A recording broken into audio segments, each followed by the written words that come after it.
여러분 안녕하십니까? CJB 아침 뉴스입니다. 청주시의회는 이달 말 임기 2년의 후반기 의장단 선거를 앞두고 거친 내홍을 겪고 있습니다. 전 후반기 의장단 자리를 나눠 갖기로 간 여야 간 합의에 대해 이견을 보이고 있기 때문인데요. 시민단체들은 현재 청주시의회 의장 선거는 시민들을 외면한 그들만의 리그라며 맹비난하고 있습니다. 장원석 기자입니다. 현재 청주시의회 후반기 의장으로 거론되는 후보군은 7명 정도입니다. 국민의힘은 김현기, 박노학, 안성현, 이완복 의원이 출사표를 던졌고 민주당은 김기동, 김성택, 김영근 의원이 출마 의사를 밝히고 있습니다. 하지만 당내 조율뿐만 아니라 여야 간 합의도 난항을 겪고 있습니다. 2년 전 출범 당시 21대 21로 여야 동수였던 3대 통합 청주시 의회는 전반기 2년은 국민의힘이, 후반기 2년은 더불어민주당이 의장직을 맡기로 합의서까지 작성했습니다. 후반기 의장 선출을 앞둔 시점에서 여야 동수가 깨지고 국힘 22, 민주 19, 무소속 1로 의회 지형이 바뀌면서 국민의힘은 민주당의 의장 불신임안 제출 등을 이유로 합의서 파기를 기정사실화하고 있습니다. 더불어민주당은 의원수 변동이 있더라도 합의서는 유효하다며 후반기 의장 배분 입장을 굽히지 않고 있습니다. 시민단체들은 그간 후보 검증을 이유로 제시했던 의장 후보 등록제마저 여야 간 짬짬이 선고로 무산됐다며 청주시 의회에 변화와 혁신을 촉구했습니다.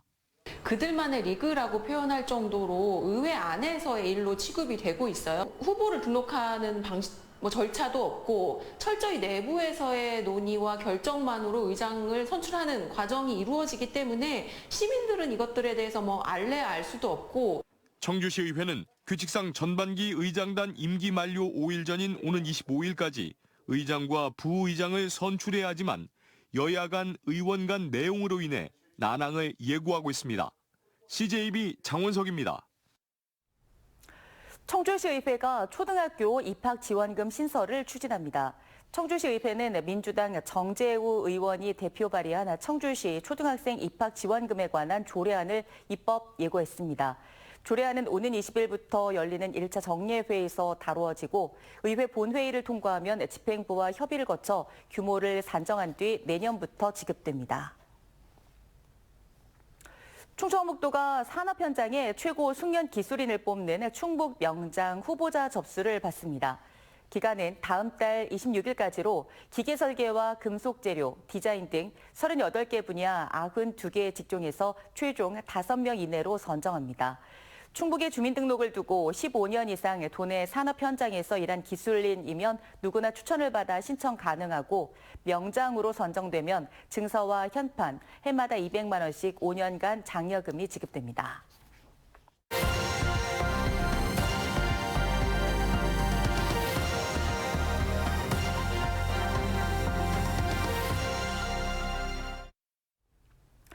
정주 인구가 줄면서 소멸 위기에 놓였던 금산의 한 마을이 아토피 치유 마을로 변신해 위기를 벗어나고 있습니다. 청정한 자연환경 속에서 뛰어난 아토피 치유 효과를 나타내면서 전국에서 치열한 입주 경쟁이 벌어지고 있다고 하는데요. TJB 김진석 기자입니다. 금산군 군북면 서대산 자락 10만여 제곱미터에 들어선 아토피 자연 치유 마을입니다. 아토피와 천식이 있는 자녀를 둔 가족들에 한해 입주가 가능한데 전체 35개 동 가운데 5개 동은 경기도 성남시가 건축비를 지원해 확보한 성남시민 전용입니다. 성남시가 입주자 모집을 공고할 때마다 치열한 경쟁이 펼쳐지고 있습니다. 경쟁이 정말 치열했어요. 1차, 2차 그거 이제 투표로 사전 투표해가지고 그걸 이제 뽑고 사람을 추첨해서 뽑고 그리고 난 다음에 한 1년을 기다렸던 것 같아요. 주택과 부대시설은 편백나무와 황토방으로 지어져 치유 효과를 높이고 있고 공부방과 치유 쉼터, 중앙 놀이터도 갖춰져 있습니다. 마을에서 불과 2, 3분 거리에 있는 상곡초등학교에는 아토피 케어센터가 있습니다. 학생들은 치유와 학습을 병행할 수 있습니다. 아토피 자녀를 둔 학부모들이 깊은 숲속, 맑은 공기가 휘감은 마을을 뛰놀며 경험한 치유 효과를 공유하면서 더욱 유명세를 타고 있습니다. 사과나 배도 알러지라서 못 먹다가 하나하나씩 먹게 된 거거든요. 여기서 급식도 굉장히 아이한테 잘 맞춰주시고 먹을 수 있는 것도 굉장히 많이 늘어났어요. 금산구는 마을 규모를 205개 동으로 확대하고 아토피 특화중학교와 학교 복합시설 등을 건립해 농촌 유학의 거점으로 만들 계획입니다. 체육관과 목욕시설, 문화센터, 무인 편의점 등 부대시설도 대폭 확충하기로 했습니다.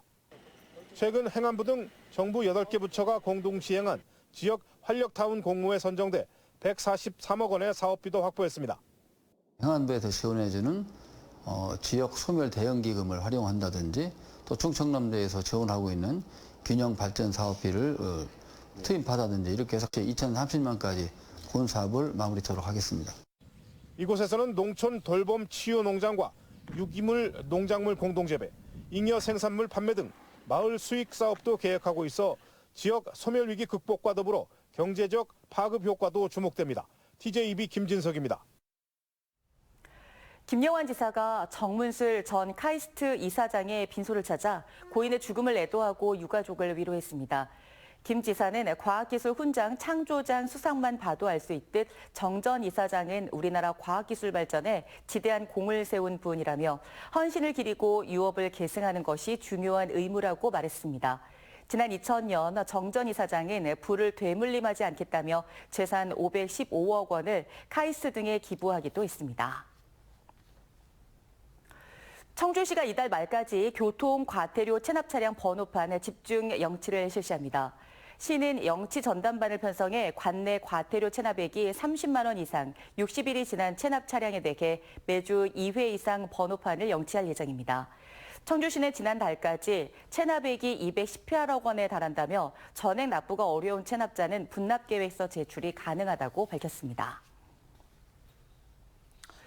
청주지방법원은 대출을 담보로 넘긴 차량에 위치 추적기 GPS를 부착한 뒤 다시 훔쳐서 타고 다닌 20대 남성 A씨에게 징역 10개월을 선고했습니다. A씨는 지난 1월 자신에게 돈을 빌려준 피해자에게 GPS 장치를 붙인 차량을 담보로 제공하고 위치를 추적해 미리 복사해둔 열쇠로 차량을 훔쳐 특수절도와 권리행사 방해 등의 혐의로 재판에 넘겨졌습니다. 한 달 동안 4차례에 걸쳐 7,200만 원을 가로챈 것으로 드러났으며 재판부는 지능적으로 범행해 죄질이 매우 불량하다고 양형 이유를 설명했습니다. CJB 아침 종합뉴스를 모두 마칩니다. 고맙습니다.